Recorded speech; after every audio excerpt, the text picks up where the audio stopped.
There has been so much speculation about this Diddy case that it has become half comical and half angering. Because at the middle of all of this is one very particular crazy situation, and that is the truth. And we can't seem to get to it. So we had an idea. And you know, Too Strong, we think outside the box. And we've been ruminating on this and kind of rolling over it and figuring a way that we can possibly get people to see uh, a certain aspect of the case that they may not have been thinking about before. We've heard a lot from the prosecution, and we've heard some superficial and surface things from the defense. More so, the things we've heard most about them is that they want a mistrial. That's the most we've heard.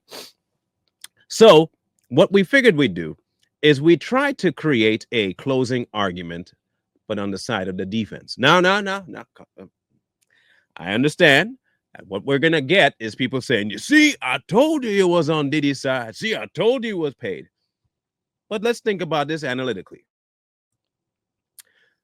If you really were to look at this from a logistical point of view, you have a lot from the prosecution, right? Cool. Now, you have to think, what is the defense going to present to counter that if they have anything? Because all we've heard is that they have nothing. But if you really look at the information, they have a lot, and it's not even work they had to do. The defense has I would say they're in one of the more, um, they're in a very unique place. They are offered a chance to defend their client with no information of their own, but what was handed to them. That's unique. So what we thought we'd do is offer you our version of what the defense's closing argument would possibly sound like based on what the prosecution did. Again, I will be going into character. Too Strong does not support Diddy.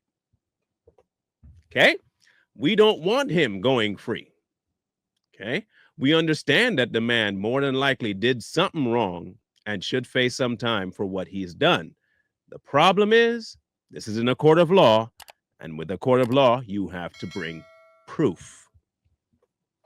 So this is our attempt to show you a closing argument version that we believe they will present at their time when it's their time to bring it. Again, in character.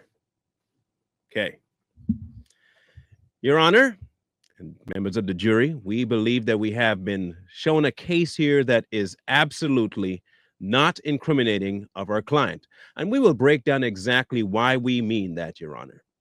It seems the prosecution seemed to want to defame our client by showing his perverted side, as they may put it, that he enjoyed certain excursions with females and males alike, and they proceeded to show all kinds of salacious videos to show a propensity for a certain behavior. However, Your Honor and members of the jury, they have failed to show any sort of proof that my client did this with an intent to evolve into trafficking or even to have an illicit affair across state lines, and even to the point of RICO charges, Your Honor. They have yet to prove this on any true form. So what we are going to do is use what they've shown about my client and show to you how they have yet to show any burden of proof to my client's guilt.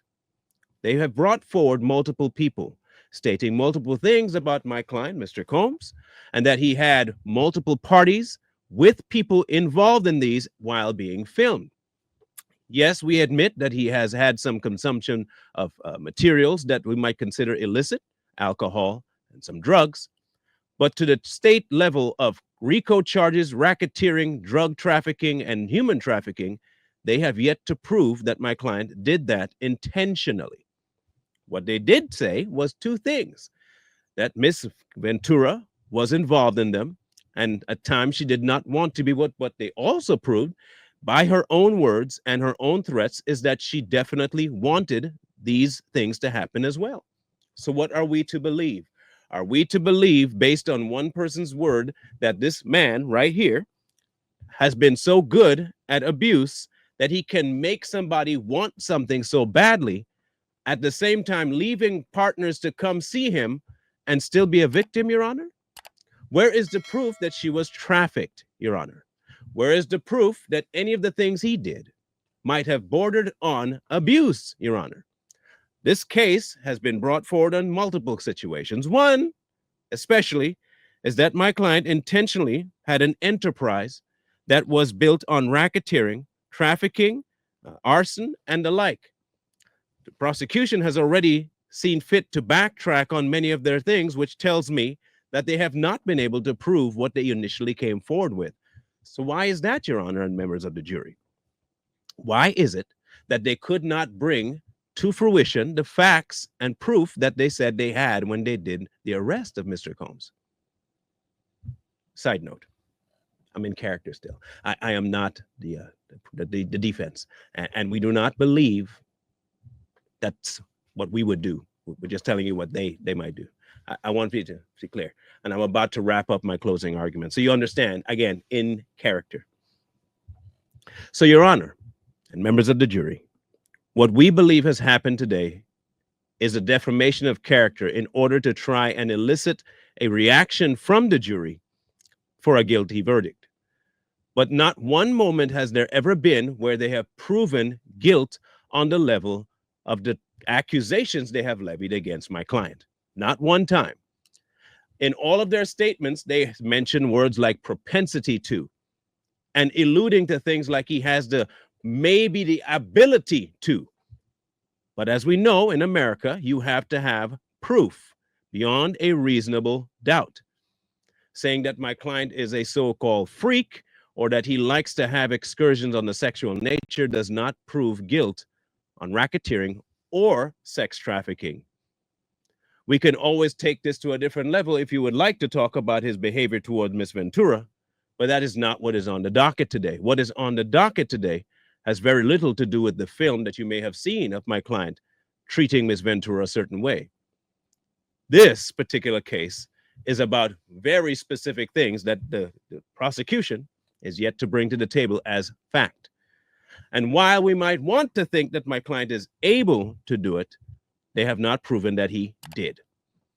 So, Your Honor and members of the jury, I move that we take this case away from the realm of reality and into the case of dismissed because the prosecution failed in their efforts to prove that my client did all the things that they brought to the table intentionally, with malice, or with any sort of profit, which is part of the RICO statute, by the way. Where is his profit? What did he traffic? And what did he gain from his criminal enterprises? And secondarily, where are the other people that were part of this enterprise that they are bringing RICO about? Unless, of course, the prosecution is hiding some things about us and trying to tell us that they may or may not have some people that came forward and have made some secret deals without letting us know. And by that standard, then we definitely should be moving for a mistrial, Your Honor, because it was not divulged to us. So with that being said, Your Honor, I rest my case, and I will move to say that my client has not been proven guilty, and this has all been a sham. Thank you. Now, how much of that will actually happen? Don't know. I'm out of character now, by the way, in case people were trying to. I'm no longer his defense. I'm just a different guy now. I'm back to being Marlon. The problem we have is this, and we've said this multiple times and we'll keep saying it. They failed to do the one thing that they had initially said they have proof of. That is our biggest issue. If you remember correctly, and we'll say this again back in 2024, when they came to the front, they told us they found proof, which is why they went to this far. Which means that anything past that point should reinforce that proof, and they didn't do it. If Sean Puffy Combs is in any way, shape, or form relieved of punishment, it is not his defense that did the job. It is the prosecution that didn't do theirs. And that is a shame. Now you have to ask yourself, did they do it because they were incompetent, or did they do that on purpose? Did they do all this for two different reasons? One, humiliation for Sean to get to a different level. You never know. Or they have clients that they were trying to make sure that Mr. Combs would have to be in fear of, so he would make a deal. And when he didn't make the deal, which is where they were hoping to stop the case at, they didn't have anything else to go on. They did not plan for him not to take the deal. And since they didn't plan past him not taking the deal, the only thing they had to fall back on was insult. No mention of the guns, no mentions of RICO, none of it. So at the end of the day, you can only blame one person, and that's the people that brought the charges. He can't even thank his defense for what they did because they didn't do much. They just cross-referenced some things and cross-answered some questions of people. That's it. That's all they did.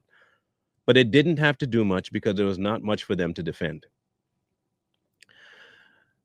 But finally, we are not in Diddy's camp. We did not in any way want for this case to go this way. We did not anticipate it going this horribly. But at the end of the day, it is what it is. But I believe that majority of what I said about how they're closing arguments, it'll go somewhere along that line. They will constantly bring up the fact that the prosecution didn't do their job. They'll bring up the fact that you did not prove the things you said you could prove. And they'll constantly bring up the fact that the people that you brought as witnesses lied repeatedly about where their heart and minds was when they did the acts they brought forward.